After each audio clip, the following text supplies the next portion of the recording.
Hi, I'm Kate, your chef aboard Slivocka. Today I'm going to show you one of my favorite recipes, a prawn risotto. So for our first step, we're going to take our slightly larger prawns and we're going to devein them and remove the shells except for the tails. This is easier done with a pair of kitchen scissors, and you can snip your way up the vein or spine.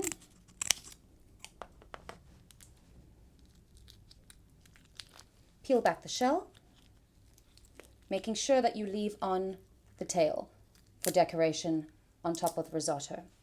We do this part now because we need the shells for the seafood oil. Take a small paring knife, remove the vein, and discard. Next we add our prawn shells to the olive oil until we get these shells nice and pink. You can add some cayenne and paprika.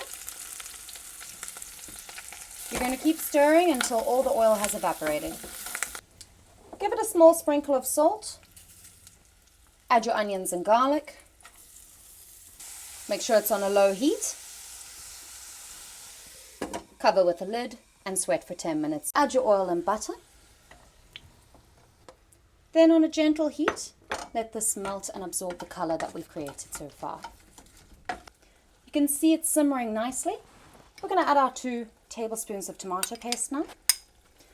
Once it's simmered to a lovely rich color, you're going to turn off the heat, take it off the stove plate, and you're going to add your herbs. For our last step, we strain our prawns from the butter.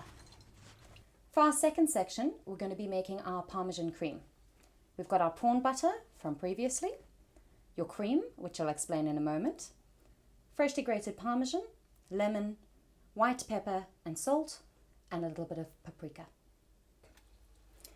So slowly reduce your milk down, add your Parmesan cheese, and keep stirring until the cheese has melted in. While keeping it on a low heat, you're going to add your prawn butter. Do this slowly, as it's similar to an emulsification and you don't want it to curdle.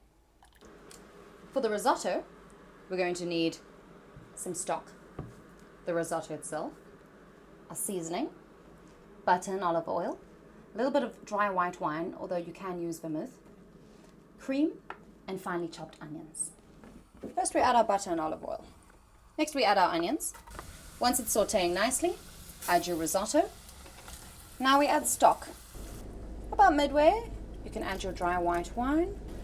Once all your stock has been absorbed and it's only slightly chewy in the center, we add our cream. Stir this in and slowly finish off the cooking process. Our last steps are to add our Parmesan cheese and melt it in. Now to plate. Put your risotto in the center. Next we put our Parmesan seafood cream. Next we place our prawns. Garnish with a few pieces of corn and concussed tomatoes, and lastly our remaining spicy seafood oil. And then we have our prawn risotto.